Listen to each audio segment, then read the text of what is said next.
le dernier exercice concernant les dérivateurs et les intégrateurs. Là, il s'agit de déterminer la tension à la sortie, là, VO, ici, là. Et V, la tension d'entrée, c'est ici. Déterminer la tension de sortie et sa fonction. C'est-à-dire, est-ce que c'est il s'agit d'un dérivateur ou d'un intégrateur. D'accord? La tension d'entrée, c'est 1 sinus de T millivolts. En millivolts. Bon, pour faire ça, on fait un petit rappel. On connaît les deux formules, les deux circuits de base. La première formule concernant le dérivateur, c'est-à-dire le circuit de base, c'était comme ça, dérivateur, voilà. Le dérivateur, non, ça c'est intégrateur. Voilà. VO est égal à, là c'est le signal d'entrée, d'accord? Vn, T. Et un autre, c'est R. Un autre, on intervertit les deux composantes.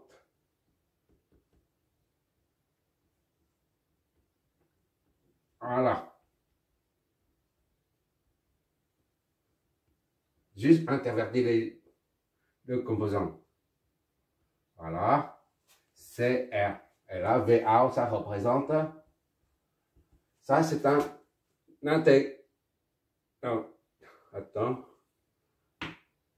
dérivateur, intégrateur. Voilà. Dérivateur, c'est dérivateur. D'accord? C'est égal à moins RC fois dVT sur dT. Voilà. Ou dVT, c'est la tension d'entrée ici. D'accord? Et là, c'est intégrateur. Intégrateur. Donc, moins 1 sur RC fois intégrale de VT. VT. C'est idem, VT représente la tension d'attaquant. Ici, VT. VNT, je veux dire.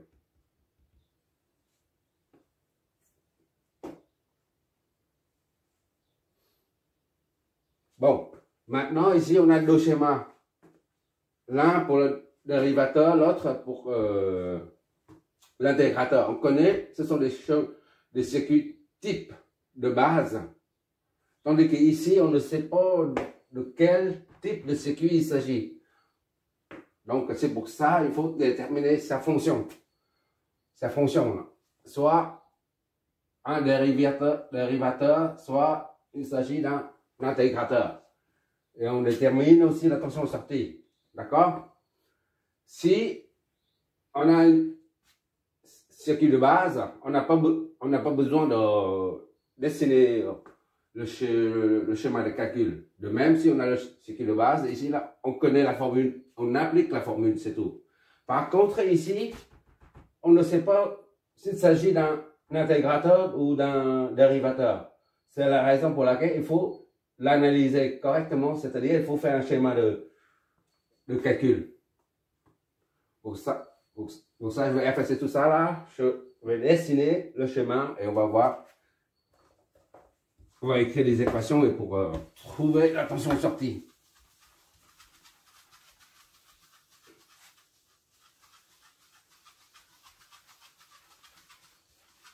Voilà. Je vais faire le schéma.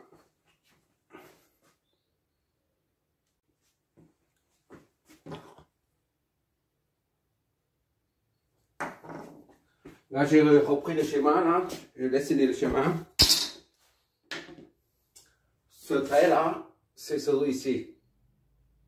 Et ce trait-là, c'est ici. Après la résistance, j'ai mis partout les R. Puisque R1 est égal à 2 est égal à 3, R4 est égal à 5.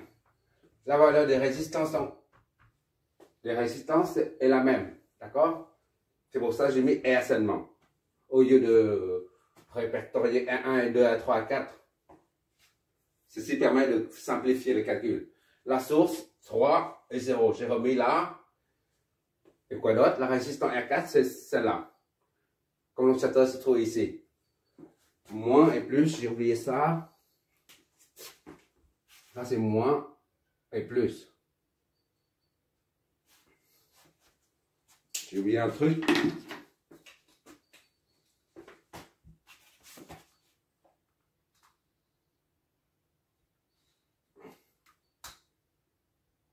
Voilà, ça représente ce segment-là. C'est, en haut, c'est V-, en bas, c'est V+. La tension d'entrée, c'est là, la tension de sortie est là. Donc maintenant, il ne reste qu'à le circuit est repris ici. Maintenant, il faut supposer les courants. Pour ça, on va flécher le courant. On suppose qu'il y ait un courant qui sort ici. I1.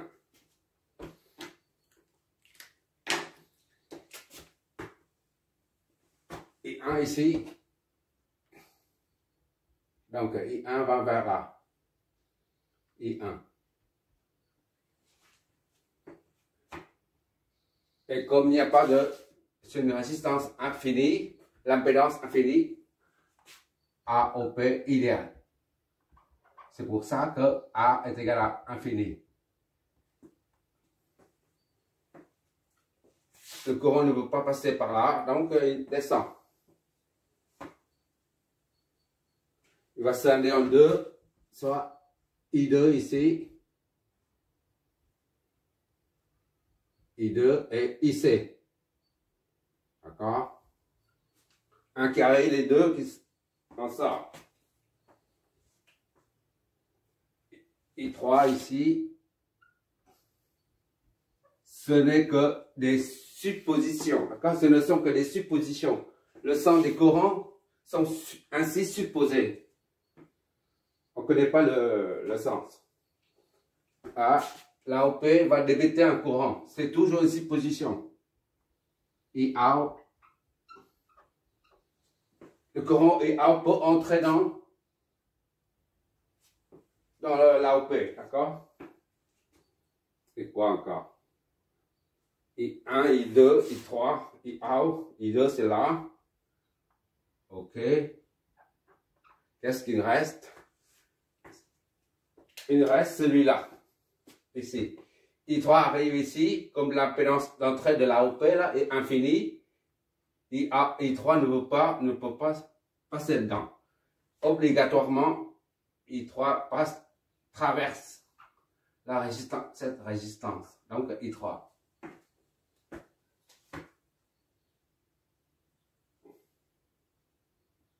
Bon, c'est bon. Maintenant, il faut flécher les tensions. V1 c'est ici. V1 c'est V30. C'est la même chose. V30 est égal à 3,0 est égal à V1 là. Ah, ici, V1 c'est égal à V40,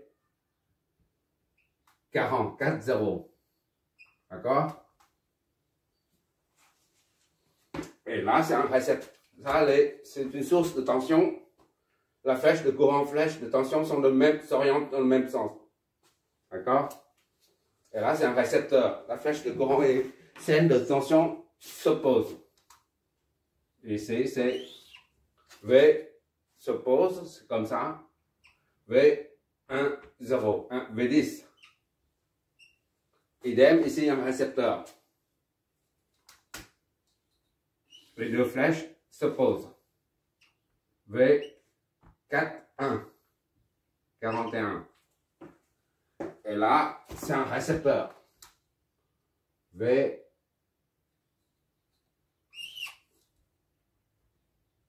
2, 4. Ici, c'est un récepteur. Un condensateur, c'est un récepteur. Les deux flèches s'opposent.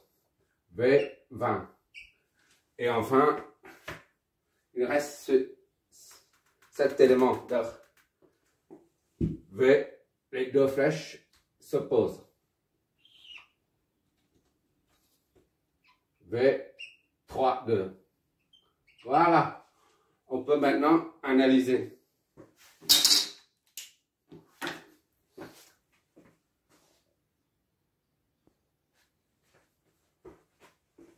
On y va. La masse commune là sont arbitrairement fixées à 0 volt. Donc V0 est égal à 0 volt. Primo. Tous ces points sont à 0 volt. V30, ici c'est V30 là. D'accord? Je redessine, voilà. V30 est égal à Vn. D'accord? V30 c'est V3 moins V0 est égal à Vn. C'est-à-dire V3 moins 0 est égal à Vn. Soit V3 est égal à Vn.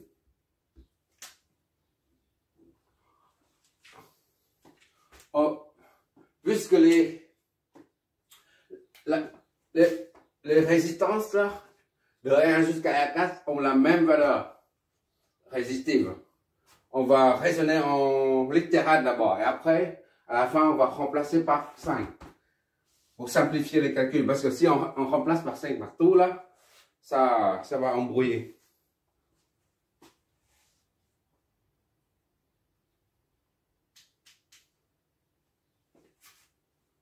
Qu'est-ce qu'on a encore à faire là?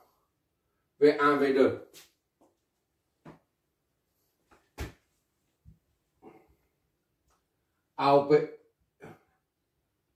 AOP idéal implique V plus est égal à V moins, puisque A tend vers l'infini, d'accord? Ou égal, c'est la même chose. Or, V1 est égal à V moins, et V2 est égal à V1 est égal à V moins. Et V2 là, ici, là, est égal à V plus. Puisque V plus est égal à V1, donc V plus est égal à V moins, et par conséquent, V1 est égal à V2. Ça, c'est provisoire. En méta, on doit numéroter ça 0. Voilà.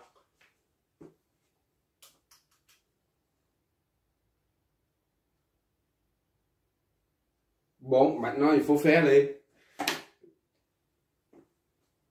faut s'occuper des éléments résistifs via la loi d'Ohm. V10, on commence par celui-là. V10, je vois toujours, j'espère. Ok. V10 est égal à V1 moins V0. Et V10 là, R fois I3. Donc, I3 est égal à V1 moins V0 sur R, soit V1 moins 0 sur R. Donc, I3 est égal à V1 sur 3. Sur R, je veux dire. Ça, c'est 1.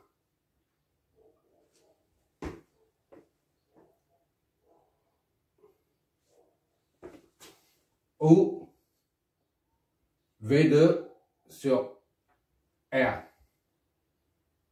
Puisque V1 est égal à V2, d'accord?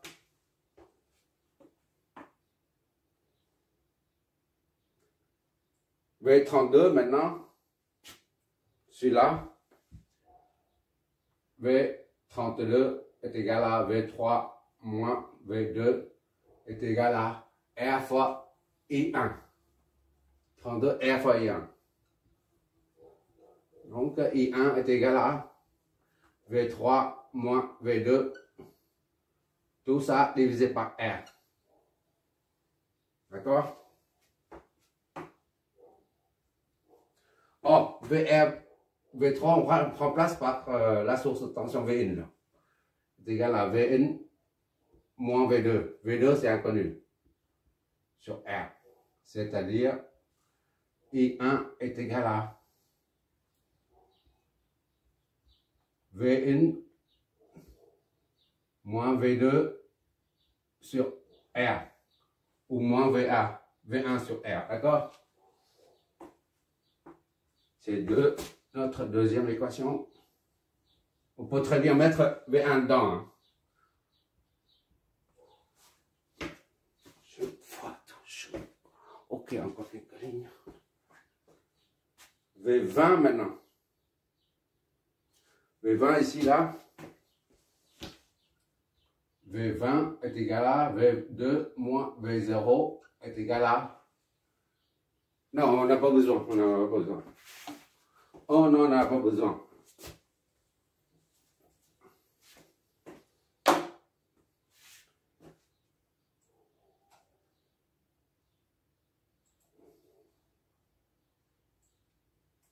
V24. On s'occupe des éléments résistifs. V24 est égal à V2 moins V4. V24 ici, là, R fois I2. I2. Par conséquent, I2 est égal à V2 moins V4 sur R. D'accord?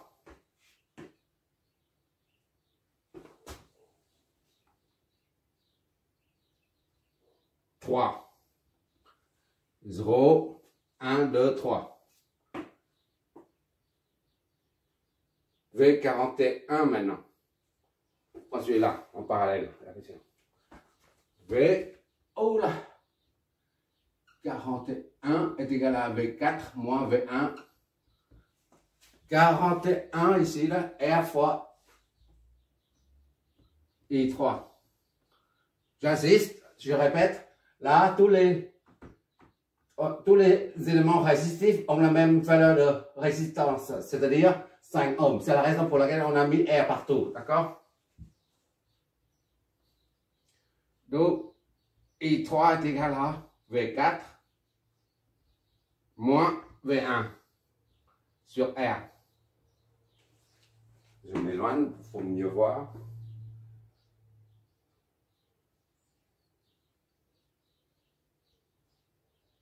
Voilà. Ou V4 moins V2. V4 moins V2 sur R. Puisque V1 est égal à V2, d'accord? Notre quatrième équation.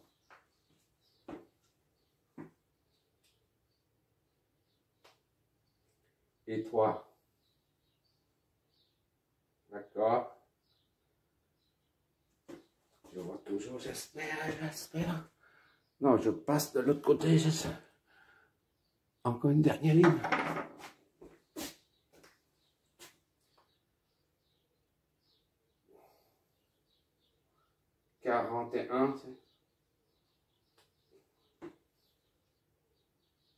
Bon, on pose, I3 est égal à I3. D'accord?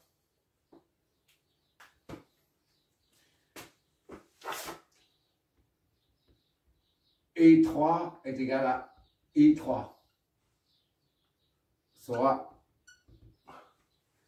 on va prendre laquelle? V1 sur R, V2 sur R.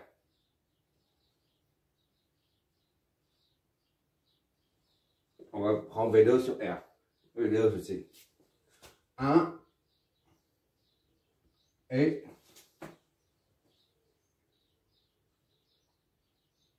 V2 sur R. C'est là, c'est 1. Et puis 5, 4.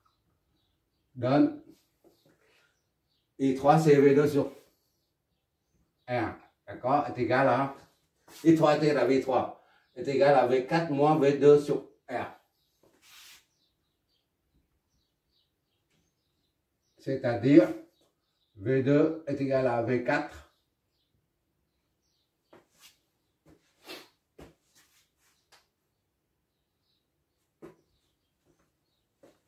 moins V2, soit 2V2 moins V4 est égal à 0. Voilà. Ah, c'est la première équation contenant deux inconnus. On appelle ça 6, par exemple. Et maintenant,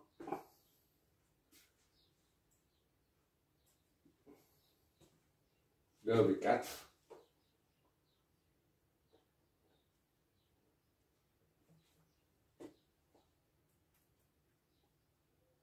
Qu'est-ce qu'on va faire?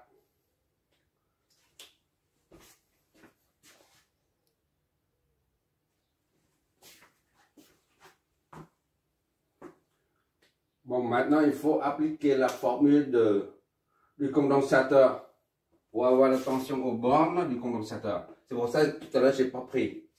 Sinon, on compliquait la vie depuis tout à l'heure.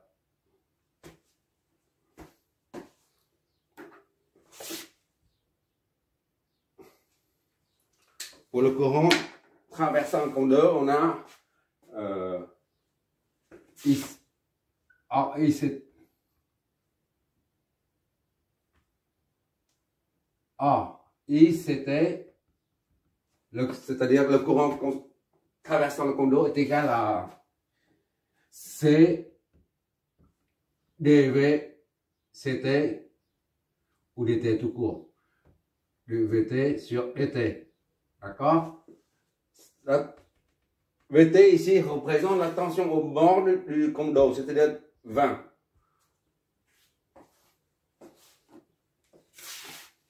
C'est la formule fondamentale concernant un condensateur.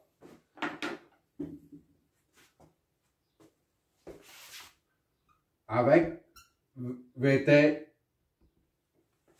est égal à V20 ou V20T, d'accord? Donc V2T moins V0T.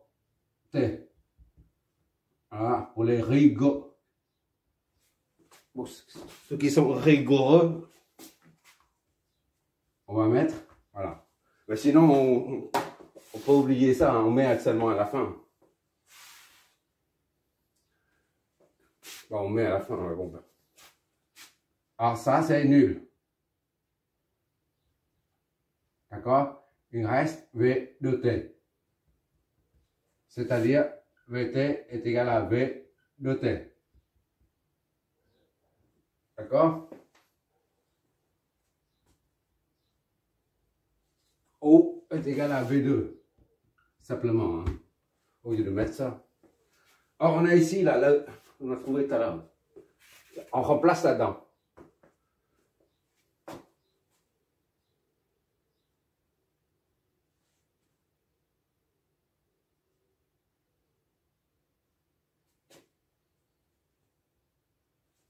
D6 2V2 moins V4 est égal à 0, c'est-à-dire V2 est égal à V4 sur 2. D'accord? C'est égal à ou V2T, je mets tout le temps V4T sur 2. Voilà. Pour exprimer chaque potentiel en fonction du temps, j'ai mis T. Sinon, on peut mettre ça, hein, sans mettre T. Sur 2, VT sur 2. 0,5 V4T. 0,5 V4T. D'accord? 1 sur 2. 0,5 V4T. Qu'est-ce qu'il nous fait?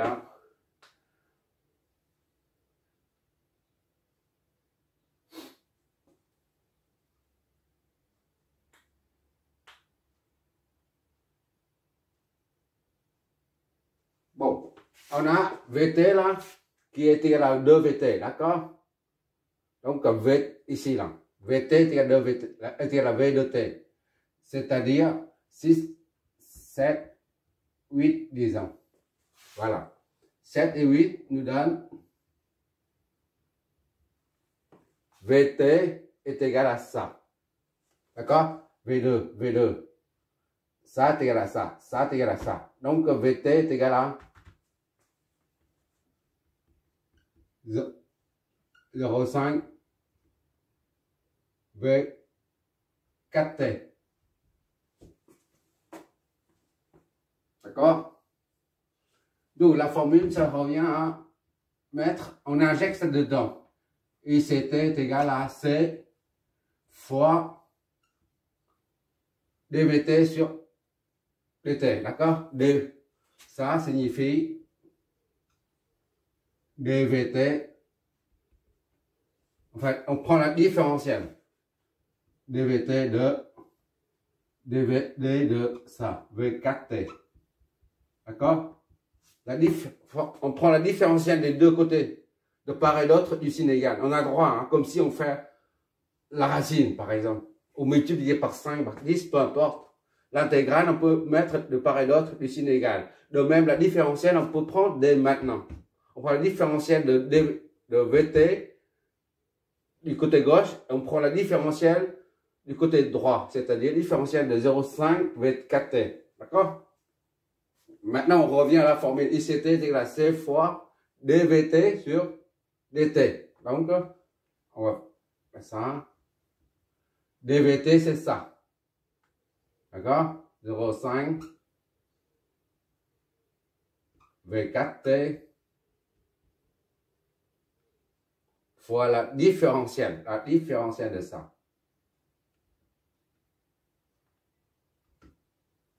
Différentielle de ça. D'accord? Divisé par dt. Il n'y a que ça qui est différencié.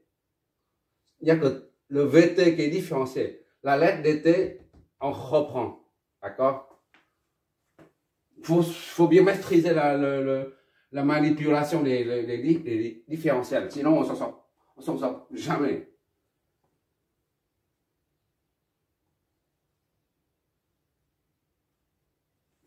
C est égal à combien déjà?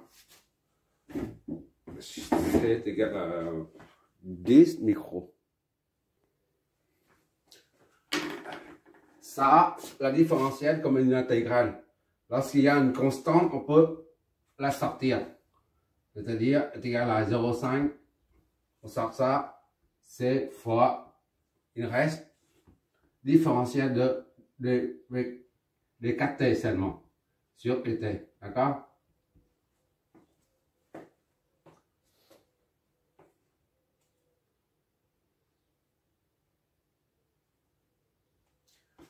Après ici, 9.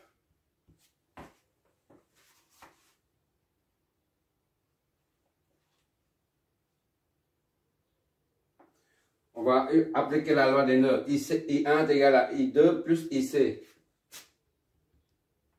I1 est égal à I2 plus IC. Plus IC. D'accord? Comme ça, on aura IC. Alors, I1, on a ici, on replace dedans I1, c'est Vn moins V. Vn moins V2 sur R. R est égal à I2. I2, c'est V2 moins V4 sur R. V4 sur R. Plus IC.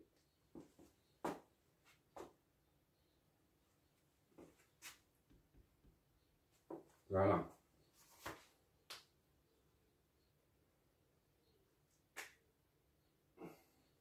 Donc IC est égal à Vn moins V2 sur R moins V2 moins V4 sur R.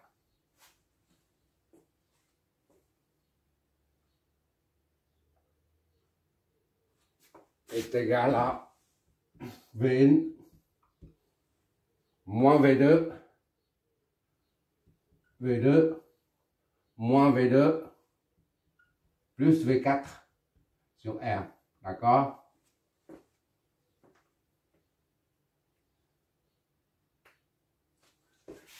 Ici est égal donc à V1 moins 2V2 plus V4. Tout ça sur R. 10. Au fur et à mesure, on numérote les équations. On va remplacer V2 là-dedans, parce qu'on a ici V2. V2 est égal à V4 sur 2. Là. Ou ici, c'est la même chose. D'accord? Le 8 donne IC est égal à V1 moins 2 fois V2. Là. C'est V4 sur 2. V4 sur 2 plus V4. Voilà, on s'approche. Tout ça divisé par R. D'accord? Quoi encore?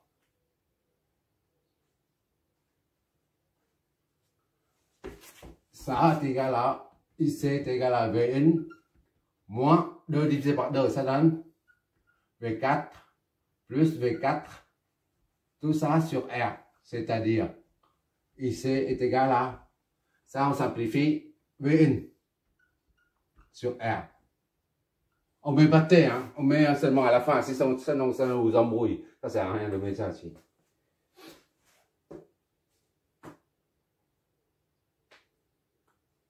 Bon, encore. V40.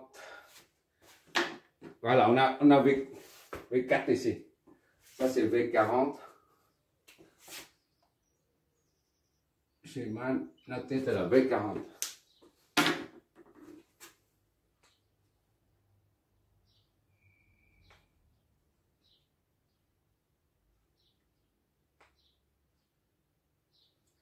V40 est à VA.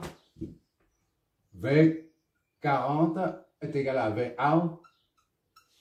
V40 c'est V4 moins V0 est égal à VA, soit V4 moins 0 est égal à VA, c'est-à-dire V4 est égal à V1. D'accord? V4 est égal à V1. Ça, c'est la même chose que V4 T est égal à VAT. Ça, c'est, on appelle ça 10, ça c'est 10A, disons, pour repérer. On a 9 ICT. 9, soit ICT est égal à 0,5C, C fois dV4T, d'accord? Or, dV4T, c'est VA. On met dedans. Fois dVAT. D'accord? Sur dt. D'accord? Et 10A, ça donne IC ou ICT, c'est la même chose. Parce qu'on est à la fin, on met les variables. V, ici pareil, VNT, d'accord? Ici on n'a pas mis, mais maintenant on met. Donc, on égalise les deux. VNT sur R est égal à 0,5 C fois dVAT. Voilà. Sur dt. Sur dt. Il ne faut pas oublier cette quantité de variation infinitésimale. C'est-à-dire dVA, car s'il n'y a pas cette quantité là, la lettre D là, on ne peut pas intégrer. dVA est égal à Ça, on met en dessous. 1 sur 0,5 RC fois VNT, ici, DT. Voilà.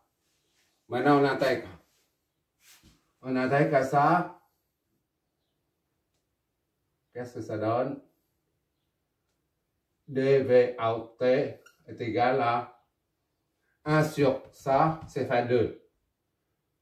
Bon, on met quand même, sinon, on va doucement, sinon on se trompe facilement.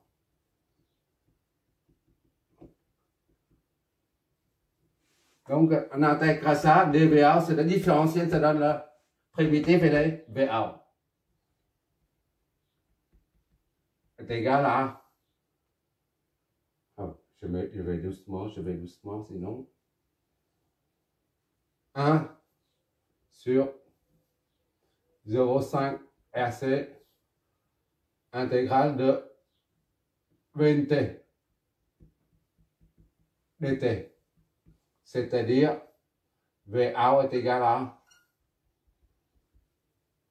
1 sur ça, c'est-à-dire 2. 1 sur 0,5 fait 2.